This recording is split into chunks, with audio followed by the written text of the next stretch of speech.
Well, I think a couple things, and you know, I'm going to say this because I've had a lot of people say, Coach, you were this close to winning every game last year. You know, and in referencing your question, you lost some close games and we won some close games. You know, there were some games that came right down to the end that we won as well. So at the end of the year, we were an 8-4 team in the regular season, and when you to further answer your question, what are you going to do to win those games this season? We made a conscious effort. Again, I'm going to say this, and you will not hear me say this again, but we felt like last year we were a young team, and we're a little bit inexperienced, specifically at some positions more than others.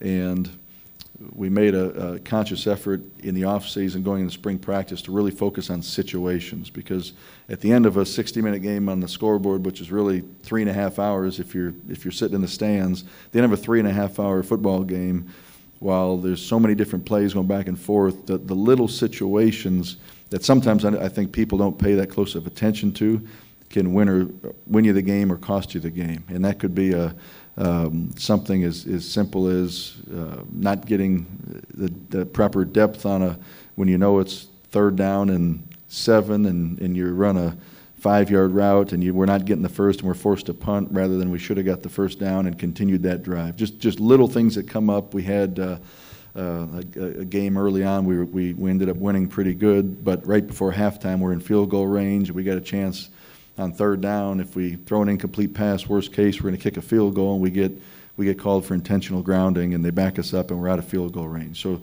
little situation like that, maybe the casual observer is going up to get popcorn at halftime, doesn't think about it, but we're walking off the field saying we just had 3 points and we gave it up because we might have made an inexperienced decision. So we really worked on situations in the spring. We're going to continue to work on the situational aspect of football games in August, to make sure our guys understand with experience comes learning. We've got to take that to the field, because we're going to have those same type of situations in games this season, and if we execute them properly, we feel like we'll have a chance to win. Coach, what should we expect from John O'Point this year, second year as a starter? That's a great question, and you know, he's had a tremendous off season. I think I've said this a number of times publicly now. Against Vanderbilt in the bowl game, he was 196 pounds, and I said 2 weeks ago he weighed in at 220 pounds. He actually texted me a picture 3 days ago of a scale, and it said 222 pounds. I assume he was standing on the scale, but I can't verify that. But you know, he's had a great off-season in our strength and conditioning program. Again, he's been through our first spring practice here at the University of Houston, and went to he was a counselor at the Manning Passing Academy, so it was good to be around not only the Manning family, but some veteran college quarterbacks, and kind of soak some things in. I know he took notes when he was there. He's a great note taker and listener.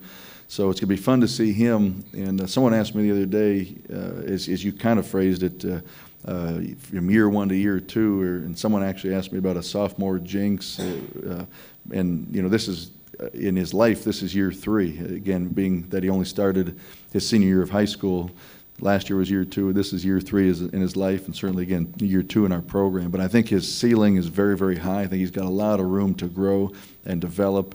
I've mentioned this a number of times. He's got somewhere around 40 games left as a University of Houston football student-athlete. So it's going to be fun to see him take that next step from his freshman year to his sophomore year. I think we've got a lot of talent around him offensively. So I think his decision-making is going to be very, very important. He's got all the tools physically. He's got great accuracy, great arm strength, and I think getting us in and out of good plays, making good decisions where he's distributing the football, and I think is going to be key, and I expect that he'll do that to perfection. Tony, that's a little different, though, that you got a guy who's kind of jam-packed 2 years worth of on-field experience, you know, at a high-level high school, and you guys offered him before he had ever played a down on the varsity, just to see where he's kind of gone from in such a short amount of time. Well, I think what's exciting about John, among other things, again, is that he's such a student of the game. He's an outstanding student in the classroom. He's got great work ethic. And it's very, very important to him. You know, I think some of you might remember this. His senior year, the spring of his senior year of high school, after he had signed with us, and I don't know, 2 months before he moved here, while his high school friends were taking their senior spring breaks to Panama City and in places like that, he paid his own way and flew here and come watch us practice in the spring for 3 days. And that's the type of young man he is. So when you've got his intelligence, his athletic ability, his arm strength, all the intangibles you look for in a quarterback, and then he's got that desire and the work ethic to be the best, I think you've got a great combination. So it's fun, and that's why I mentioned earlier, I think his ceiling's very high, because I think you know, the sky is a limit for him, and he's not going to be a sixth-year senior here in 27 days. He's going to be a true sophomore. It's been on campus a year and a half, started shaving 3 months ago, and is still, you know,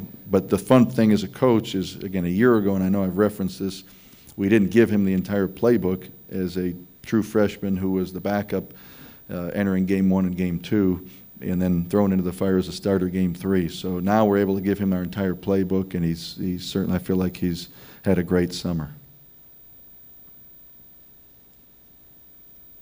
Any thoughts on the college football playoff and kind of how what that means for this conference, and not being a component, the non-Power 5, and how one team, one school from those 5 can get in? Well, the question's about the college football playoff, and I think it's exciting for college football. And Bill Hancock, who's running it, gave us a great presentation at Media Day in Rhode Island to all the head football coaches and the athletic directors. And I think it's, again, I mentioned it's going to be great excitement for college football. I think certainly in the spring, and I'm an avid sports fan, March Madness with college basketball has always been something that is exciting for college sports, and I don't think people right now truly, as they're looking forward to the beginning of the season, understand how exciting that Final Four is going to be. And I think the way he explained it to us is, you know, everybody's got that opportunity to get into that 14 playoff. They are going to choose.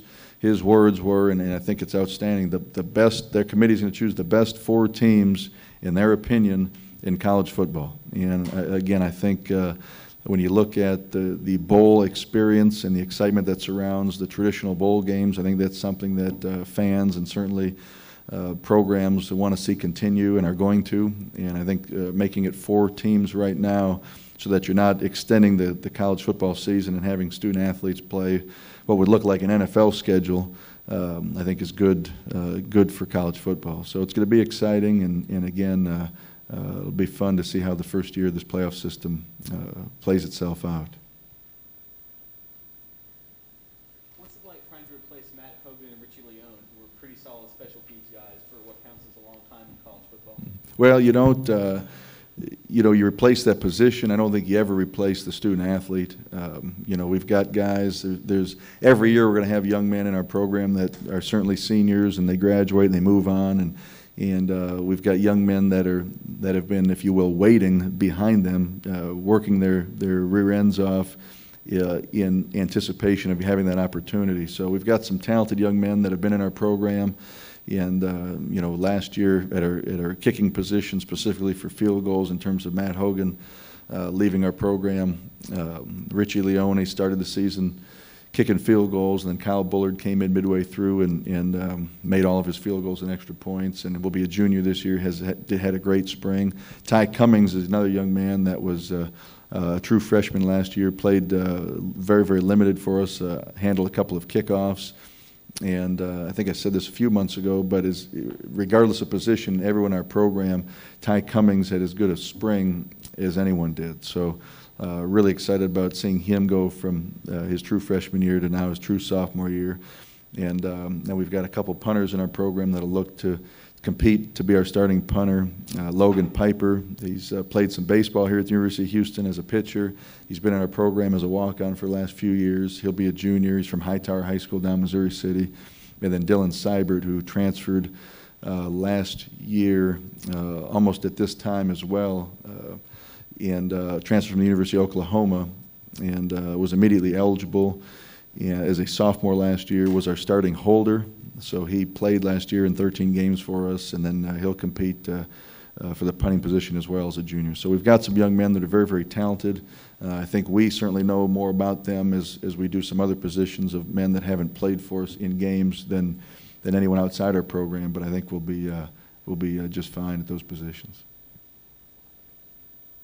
Touching on the offensive line, you guys brought in a lot of transfers, and you had some injuries in spring training. Mm-hmm. What do you feel like the level of depth is at that position? Well, and that's it goes hand in hand with the question we were just asked. When you talk about our offensive line, we graduated a number of starters from last year's program. We lost Zach Johnson at the end of spring practice to a knee injury, who was our starting left tackle. But a couple things: Bryce Redmond returns should be a 2-year captain and a 3-year starter at center. Rowdy Harper returns, should be a 4-year starter, will be a 4-year starter for us at the right guard position. And then we've got some young men in our program, referencing again the specialist question that we know about that just haven't played a whole lot of football because they had some young men that were 2 and 3 years older than them that have been starters for us. So Emeka Okafor has been in our programs, played on special teams, played as a backup offensive lineman.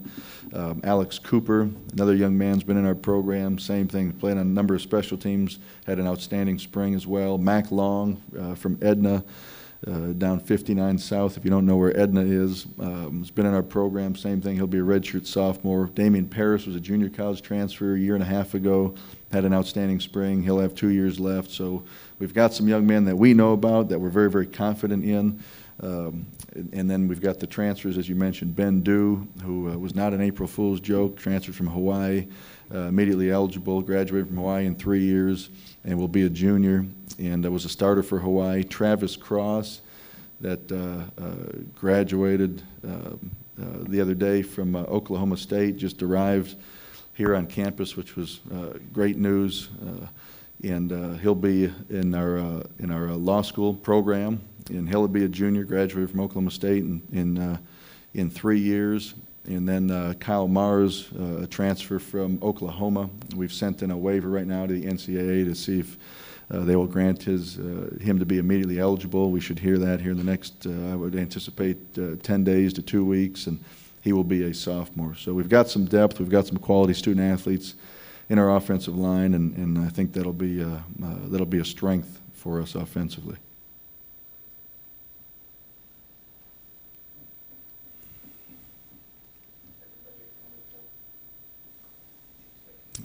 No, not everybody I counted for. Mark Berman's not here today, and really disappointing. Oh, player-wise? Yeah, everybody in our program, yes. Thought you meant here at Media Day. Yeah, sorry.